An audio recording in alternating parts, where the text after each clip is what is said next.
Major spoilers on a new unannounced character for Multiversus. A brand new PVE game mode was finally revealed to us. A third new character slot confirmed for launch day roster. Guild mode appears to be scrapped or replaced entirely. And we still have so much more to talk about, so let's dive in already, shall we?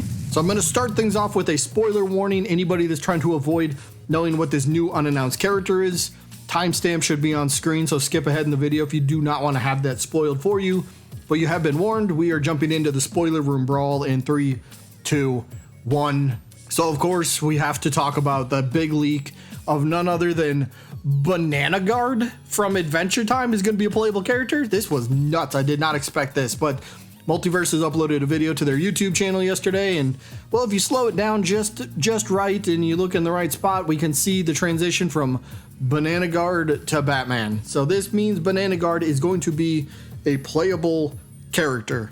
Now, this certainly caught everyone by surprise because I don't think I've seen a single person that would have thought Banana Guard would be a playable character, myself included. But there were some thinking that maybe this is a glitch or a mishap or a mistake somehow, and Banana Guard actually isn't going to be playable.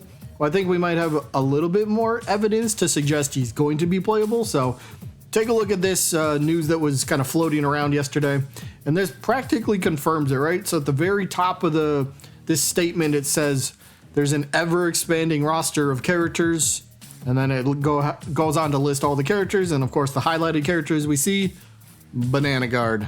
Yep, so there you have it. Banana Guard's going to be a playable character. So some people might like it, some people might not. And sadly, there's a lot of negativity over this yesterday.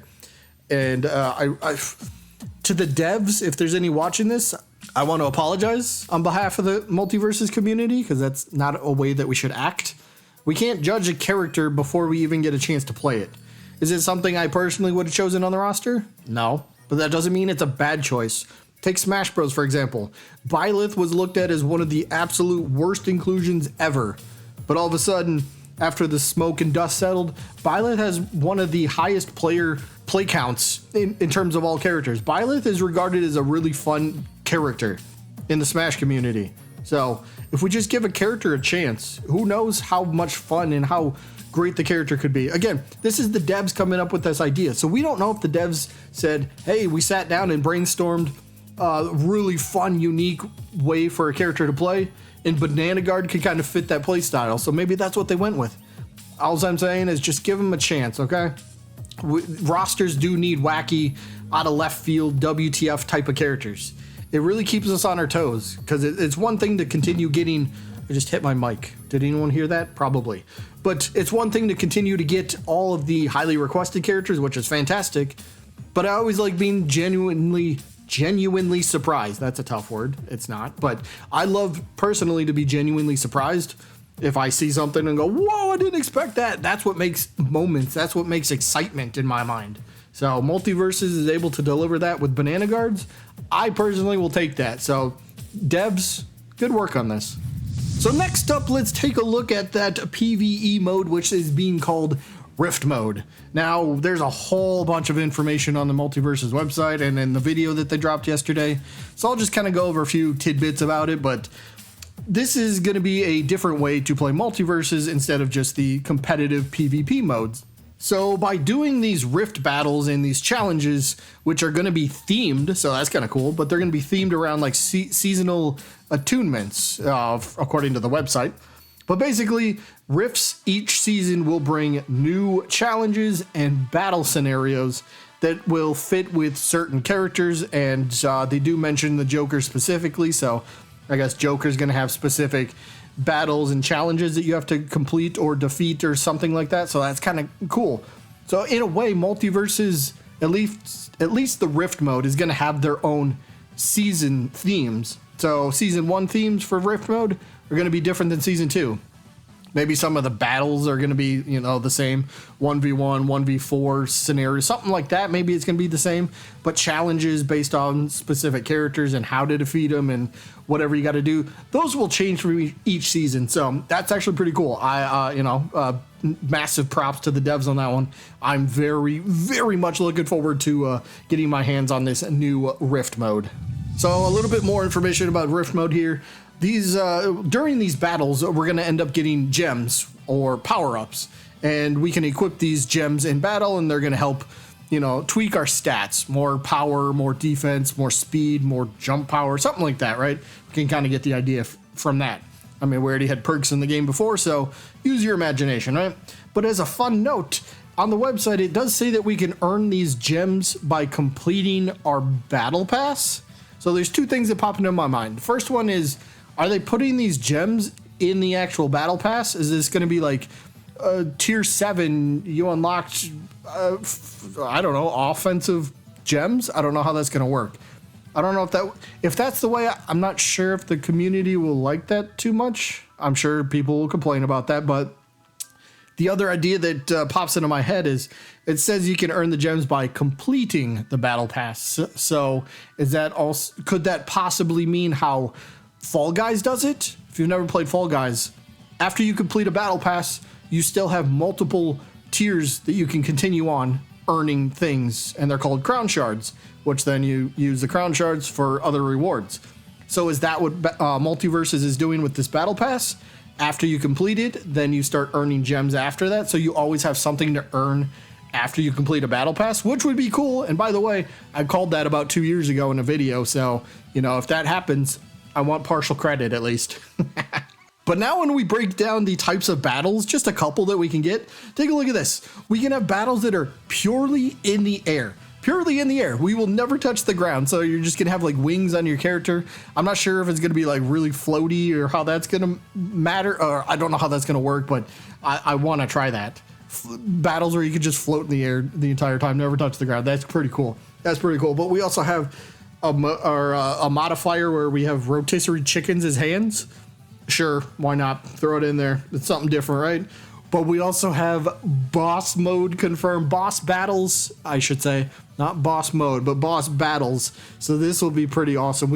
I think we've only had 2 instances that they've shown us, but the first screenshot that I've shown, and then there was a quick glimpse of Joker in a hot air balloon with Gizmo behind a cannon trying to shoot down Joker. So that's okay, sure. I'll take that too. There's going to be different ways. Maybe you just fight a boss. Maybe you got to, I don't know, take out Joker in a balloon before he hits the ground. I don't know how that's going to work, but that's going to be pretty cool. So many bosses are coming. I cannot wait for that as well. And then, of course, on top of all that, we even have our own break the targets mode, which I'm sure many, myself included, but many people are really, really going to love. Now let's go back to that character select screen. All right, so there's 2 spots on there that are labeled secrets. We already went over the first one. We're not going to recap that. But the second one, so take a look at where it is. If you noticed, this was one of the first things that popped into my head. I think I might have mentioned this, but the roster goes in alphabetical order. So if we look at where the second secret box is, it's between Jake and Joker. So, well, if we can use simple alphabet, the character's name is going to have to start with a J. All right, so let's kind of narrow it down a little bit. What are some characters that would make sense that start with the letter J? So first thing for me that popped into my mind, Johnny Bravo. That would be pretty cool. We got sort of a Cartoon Network theme going on with Powerpuff Girls, potentially Dexter. Johnny Bravo would fit that perfectly, so there you go. Maybe, I don't know, Johnny Test. He comes to mind because, oh well, his name's Johnny, I suppose. Or Jon Snow from Game of Thrones. There's another one I've seen people mentioning. One I didn't see anybody mention, but I just thought of this as I was writing up this video. Johnny Cage from Mortal Kombat? I mean, hello? How many years ago? Was that like 2.5 years ago? Tony put out the tweet asking for, who we'd like to see for Mortal Kombat reps in Multiversus. So maybe Johnny Cage somehow had the most votes. I don't know, but it's an option. He would fit in between the two, right? I also thought Samurai Jack could work, but simple alphabet. If we spell out Jake, J-A-K, well, Samurai Jack, and if we just named him Jack on the character select screen, we'll spell out Jack, J-A-C, meaning Jack would have to be before Jake. So in this specific spot, Samurai Jack cannot be here, so this isn't Jack. So that sucks, but hopefully he does come later on at some point. I really want him.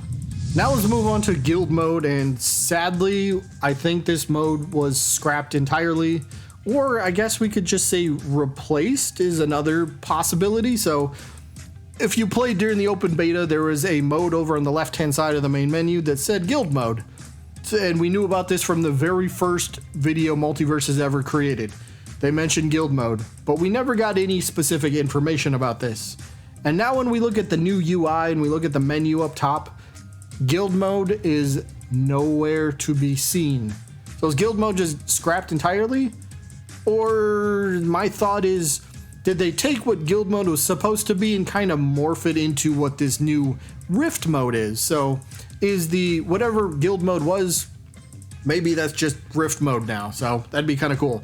The only thing that I think I would miss about that, I'm assuming in guild mode we'd be able to recruit people to our guild to work on a common goal to reach and acquire new, I don't know, cosmetics or rewards or whatever it might be.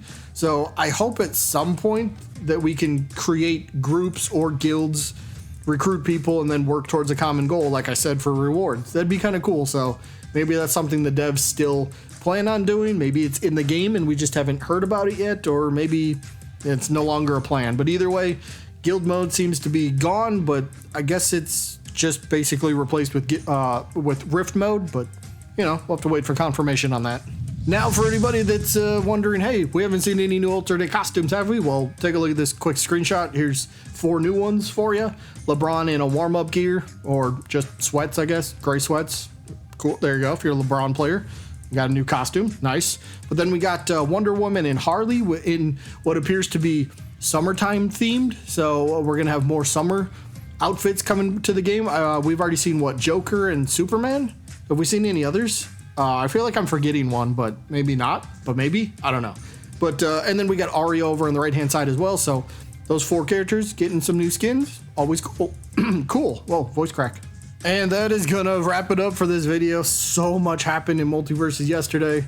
I'm assuming we probably get a gameplay trailer or a reveal trailer of that new previously unannounced character that was accidentally leaked yesterday. So maybe that happens today. Maybe it's already happened. Maybe it happens Monday. We got to wait and see. But Multiversus is nonstop throwing new things at us. And, well, I, for one, love it. So devs, Multiversus, everybody, community, let's just enjoy the ride, baby.